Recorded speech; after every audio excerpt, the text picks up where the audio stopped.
இந்திய கடற்படை நாளை முன்னிட்டு தூத்துக்குடி துறைமுகத்தில் நிறுத்தப்பட்டுள்ள ஐஎன்எஸ் ரஞ்சித், ஐஎன்எஸ் கோரா ஆகிய போர்க்கப்பல்களை பொதுமக்களும் பள்ளி மாணவர்களும் பார்வையிட்டு வருகின்றனர். அது பற்றிய ஒரு செய்தி தொகுப்பு. 1971ஆம் ஆண்டு பாகிஸ்தானுடனான போரில் இந்தியா வெற்றி பெற்றதை கொண்டாடும் வகையில் ஆண்டுதோறும் டிசம்பர் 4ஆம் தேதி கடற்படை நாள் கொண்டாடப்பட்டு வருகிறது. இதையொட்டி கடற்படை பற்றி நாட்டு மக்களுக்கு விழிப்புணர்வை ஏற்படுத்தும் வகையில் பல்வேறு நிகழ்ச்சிகள் நடத்தப்பட்டு வருகின்றன. திருநெல்வேலி மாவட்டம் விஜயநாராயணத்தில் அமைந்துள்ள ஐஎன்எஸ் கட்டபொம்மன் கடற்படை தளம் சார்பில் இந்திய கடற்படையின் ஐஎன்எஸ் ரஞ்சித், ஐஎன்எஸ் கோரா ஆகிய இரு கப்பல்களும் தூத்துக்குடி வ.உ. சிதம்பரனார் துறைமுகத்திற்கு வரவழைக்கப்பட்டுள்ளன. This ship is involved in all activities and ஒரு நல்ல ஷிப், ஒரு பவர்ஃபுல் ஷிப் அண்ட் இங்கே 2 நாளைக்காக இருக்கும் தூத்துக்குடி இதில். And it's is open for visitors so that to showcase our strength, நேவியோட ஸ்ட்ரென்த்லாம் வாட் ஆல் வி டூ அந்த மாதிரி பண்ணுறதுக்குலாம் வி கேன் திஸ் மெயின்லி ஒரு பப்ளிக் இதுக்காக வந்திருக்கு. மணிக்கு 35 நாட்டிக்கல் மைல் வேகத்தில் பயணிக்கக்கூடிய ஐஎன்எஸ் ரஞ்சித் கப்பலில் 2 ராக்கெட் லாஞ்சர்கள், 4 ஏவுகணைகள், எந்திர துப்பாக்கிகள், ரேடார், பெரிய ஹெலிபேடுகளும் உள்ளன. இந்த கப்பலில் 35 உயரதிகாரிகள் உள்ளிட்ட 320 பேர் பணியில் உள்ளனர். போர்க்கப்பலை நேரில் பார்த்ததால் அது எப்படி செயல்படுகிறது என்பதை அறிய முடிந்ததாக பொதுமக்கள் தெரிவித்தனர்.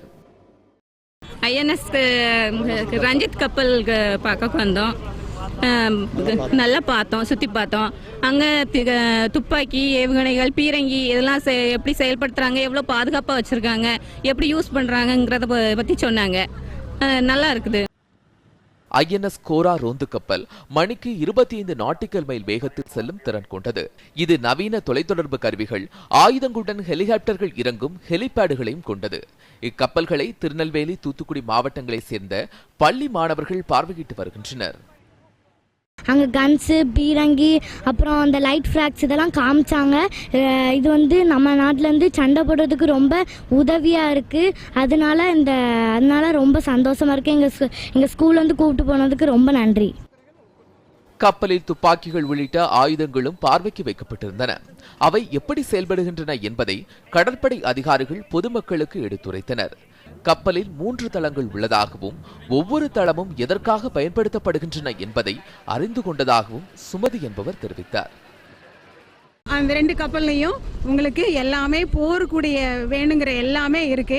போர் எப்போ நமக்கு போர் ஆபத்து காலம் வருகிறதோ அந்த டைம்ல அந்த போர் திங்ஸ் எல்லாம் யூஸ் பண்ணி என்ன பண்ணுவாங்க, நமக்கு ஆபத்துல இருந்து நம்மளை பாதுகாக்கிறதுக்காக வேண்டிய அந்த கப்பல் இருக்கு. அதுல 3 கேபின்ஸ் இருக்கு. ஒன்று வந்து என்ன அப்படின்னு சொல்லி கேட்டால் மேலே கேப்டன் கேபின், நடுவில் வந்து மார்க்ஷிப், அந்த மாதிரி கீழே வந்து செயலர்ஸ் இருப்பாங்க. அதில் சாப்பாடு வசதிகள் மற்றும் படுக்கை அறைகள் எல்லாமே இருக்கு.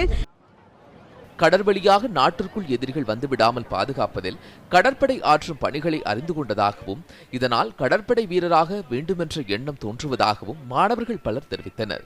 நாட்டு பாதுகாப்பிற்கு தொண்டாற்றும் படையினரின் பணிகளை அறிந்து கொள்ள போர்க்கப்பல் கண்காட்சி உதவியாக இருந்ததாகவும் பொதுமக்கள் தெரிவித்தனர். இசக்கி ராஜா, நியூஸ் 7 தமிழ், தூத்துக்குடி.